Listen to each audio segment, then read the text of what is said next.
एक सीएम के समर्थन देने से नहीं होगा। सिर्फ यहाँ पे कितने लोग हैं महागठबंधन में, इंडिया गठबंधन में, भाई जो सब एकत्रित किए हैं माननीय मुख्यमंत्री नीतीश कुमार, लेकिन मुख्यमंत्री कभी नहीं कहते कि उनको पीएम बनना है। एक प्रपोजल देने से थोड़ी कोई प्रधानमंत्री बन जाता है। चुनाव होगा, कितना सीट जीतेंगे नहीं जीतेंगे उसके बाद डिसाइड होगा।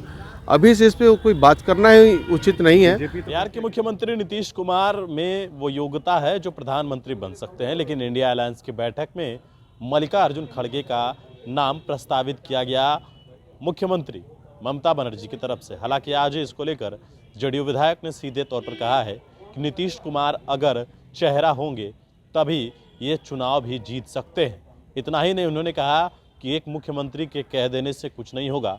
मल्लिकार्जुन खड़गे ने खुद कहा है कि जब चुनाव होंगे उसके बाद प्रधानमंत्री चुन लिए जाएंगे। लेकिन जिस तरीके की चर्चा हो रही है कि नीतीश कुमार को कन्वेनर तक नहीं बनाया गया, तो विधायक ने कहा कि नीतीश कुमार ने सारे वो काम किए जो कन्वेनर करता है। नीतीश कुमार के ही प्रयास से आज सब एकजुट हुए। क्या कुछ कहा है उन्होंने, सुनिए इस बयान। और उपराष्ट्रपति का मिमिक्री किया जा रहा है और उसको लेकर कई सांसदों को सस्पेंड कर दिया गया है, कैसे देख रहे हैं इसको? तो ये तो गलत है कि भाई किसी भी संवैधानिक पद पे अगर कोई भी है, चाहे उपराष्ट्रपति हो, राष्ट्रपति हो, प्रधानमंत्री हो, मंत्री हो, मुख्यमंत्री हो, ये मिमिक्री करना, ये नौटंकीबाजी करना कहीं से उचित नहीं है।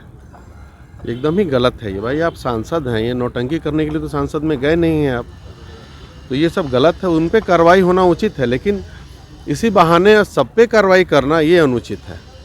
मल्लिकार्जुन खड़गे का नाम प्रधानमंत्री के लिए आया है। नीतीश कुमार जिस तरीके से तमाम लोगों को एकजुट किए हैं, क्या लगता है आपको? वेस्ट बंगाल के सीएम ने भी समर्थन दिया है। देखिए, एक सीएम के समर्थन देने से नहीं होगा। सिर्फ यहाँ पे कितने लोग हैं महागठबंधन में, इंडिया गठबंधन में, भाई जो सब एकत्रित किए हैं माननीय मुख्यमंत्री नीतीश कुमार, लेकिन मुख्यमंत्री कभी नहीं कहते कि उनको पीएम बनना है। लेकिन जनता चाहती है, हम लोग चाहते हैं कि हमारे नेता हैं प्रधानमंत्री बने।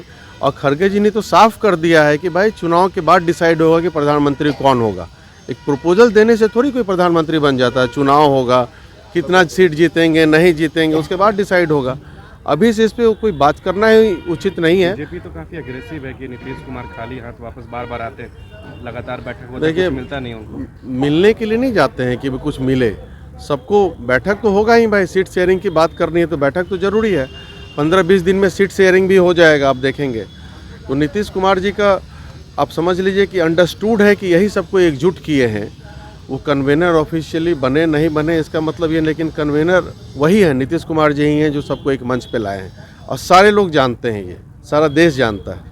आप कह रहे हैं नीतीश कुमार के बारे में प्रधानमंत्री बनने की योग्यता है और भी नेता लोग कह रहे हैं, लेकिन बीजेपी कह रही है कि बिहार नहीं संभल रहा है। बिहार में आए दिन लगातार आपराधिक घटनाएं घट रही है, पुलिस सुरक्षित नहीं है, तो फिर कैसे? देखिए, आपराधिक घटनाएं तो हर जगह घटती है, भारत में भी घटती है, हर एक अलग अलग राज्य में घटती है, विदेशों में भी घटती है। बात यह है कि घटनाएं घटी उस पर कार्रवाई नहीं हो तो एक बात हो।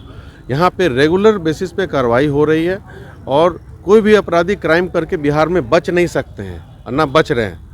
तो धीरे धीरे ये जो भी घटना कुछ बढ़ा होगा तो उस पर कंट्रोल कर लिया जाएगा। आप इस बात को लेकर निश्चिंत रहें। जिससे लोग सुरक्षित महसूस करते थे पुलिस वाले से, और उसी की अब हत्या हो जा रही है, गोली मार दी जा रही है, तो ये इसको आप कैसे देखते हैं? तो सबसे ज़्यादा पुलिस वाले की हत्या तो यूपी में हुई है। आप देखिएगा, पता कीजिएगा जा करके, पिछले 5-6 साल में वहाँ सबसे ज़्यादा पुलिस वालों की हत्या हुई है। तो उसके बारे में भी कुछ चर्चा करें आप लोग। यहाँ पे अगर हत्या करके बच जाए तो एक बात हो। मैं बोल रहा हूँ कि जो हत्या कर रहे हैं स्पीडी ट्रायल करके उन पर कानूनी कार्रवाई की जा रही है, इस पर भी आप देखिए। अगर नहीं करते तो एक बात होती है। हमारी सरकार एकदम तत्पर है कि कोई भी अपराधी को बचाया नहीं जा सकता है किसी स्तर से। इसके लिए मुख्यमंत्री भी सख्त हैं और इससे कोई कॉम्प्रोमाइज़ नहीं किया जा रहा है। ये पीएम केस को लगता है विधायक जी, आपके हिसाब से पीएम केस कौन होंगे इंडिया गठबंधन में, क्योंकि इस पर लगातार चर्चा? हमारे हिसाब से तो नीतीश कुमार ही पीएम फेस है, समझे कि नहीं? ये एकदम फैक्ट है, ये सब लोग जान भी रहे हैं। इसी के लिए सब परेशान हैं जो विपक्ष के लोग हैं, और यही रहेंगे पीएम फेस, तभी चुनाव जीत सकता है इंडिया गठबंधन। पीएम मोदी के सामने नीतीश कुमार लगता है? एकदम लगता है। नीतीश कुमार के सामने पीएम मोदी, ऐसा बोलिए आप।